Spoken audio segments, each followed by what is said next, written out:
Okay, we're building a D1012 greenhouse out here. I just want to explain how it was that we got to this stage.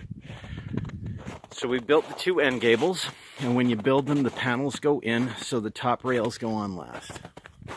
Okay, we've already seen some videos on that. And we built the side walls. Okay, made sure the diagonal supports were in each end. We built those separately. So we built all four walls separately. We brought it to our foundation. We just have a wood foundation. Okay, those 6x6s are rebarred in to the ground so the wind can't shift them. On each corner, here in the top rail of the gable, we put 1, 2, 3 bolts. So that when we slide this sidewall in place, we just have to loosen a bolt there, drop it down into that position, and tighten it up. Likewise, on the side rail right here, we put 2 in. Sometimes we mount a third one. This time we did, but you only need 2. And then we put it about right there. When we slide the sidewall on, we just have to slide that up into position into the slot and tighten it up. On the bottom, same kind of deal. We had the bolt there. We slid it down into position and we tightened it up with the impact driver. So you do that on all 4 corners. And then you have the top rail. Okay, top rail or ridge pole, call it what you want. And we had, like I said, in this slot here, we had 3 bolts preloaded. The top one just slides straight into that notch and we tighten it up. Same thing on here, slide it straight up and tighten it up. That leaves you with 1 left over. It's down there, and on this side it's down there. It's going to end up, mounted somewhere in the middle of this skinny section, okay? And that is for a planter rail that runs the total span. So it doesn't need it to be in position right yet, but that's what's going on. Hi, we're building a D1012 greenhouse today. Just want to talk about the roof rails. There's 8 of them in this model. In the SP812 there's 10. In the D812 there's 8. It really doesn't matter. Make sure in all your roof rails, and every single one of them, you put 6 bolts and nuts, preload them that way. So when you're tightening these on, you kind of want just evenly space them, the 6 bolts that you put in to these rails. It's still a wintry day outside, so we're doing some things in and some things out. But hey, the right tool goes a long way. And once again, every bolt on all of the kits are all 10 mil sockets, 10 millimeter sockets.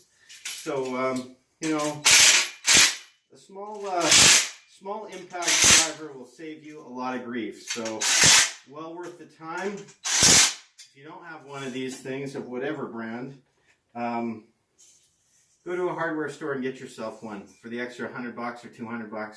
Well worth your time in the end. It'll save you hours and hours.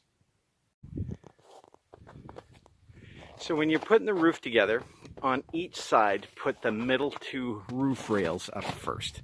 Leave the other ones open. There's a reason for this. I'll explain that in a second.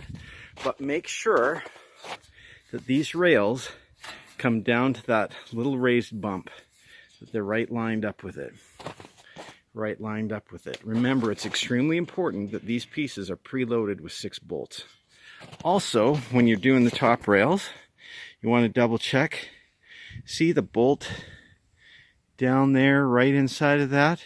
You want the crown of that bolt, or if it's a square bolt head, you want it lined up so it is right exactly even with this.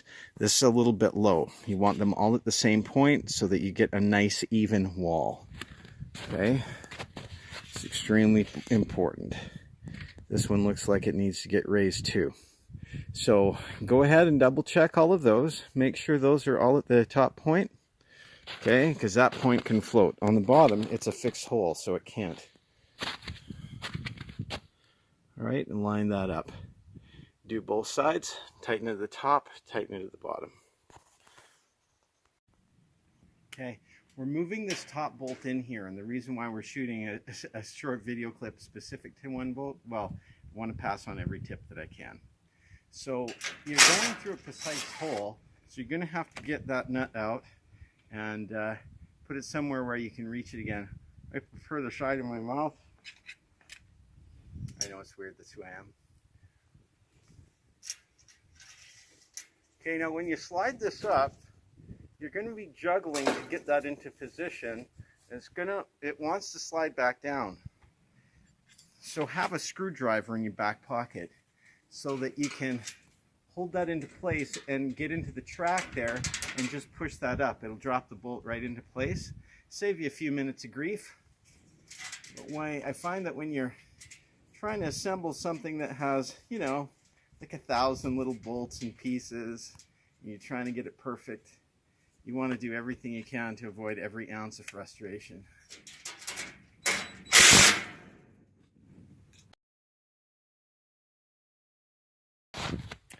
Here we have one of the vent window panels, and they hinge along the ridge pole. You can see I have one going in right there.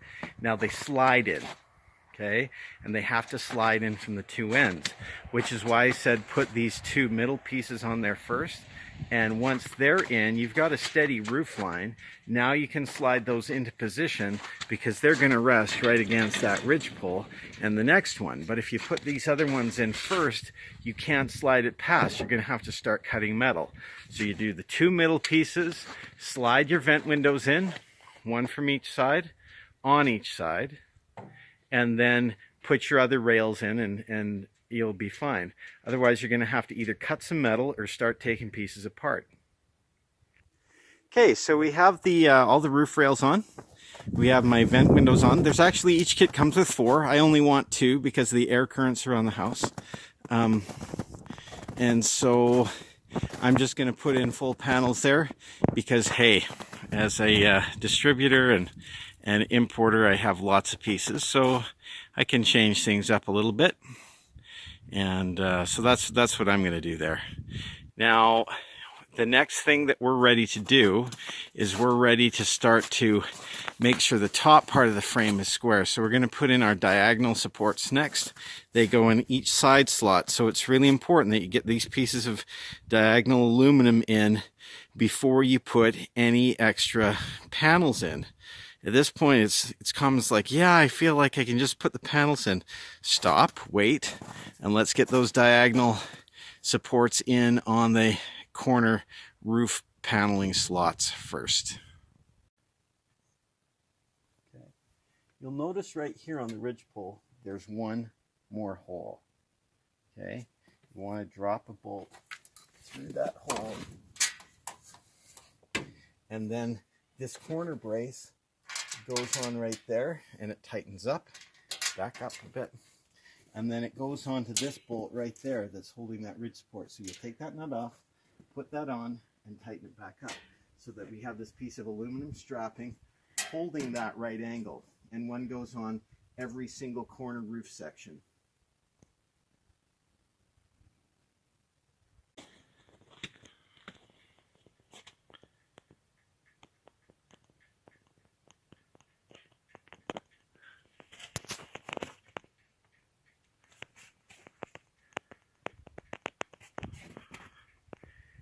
And you'll notice we have the exact same thing on the front side of the greenhouse.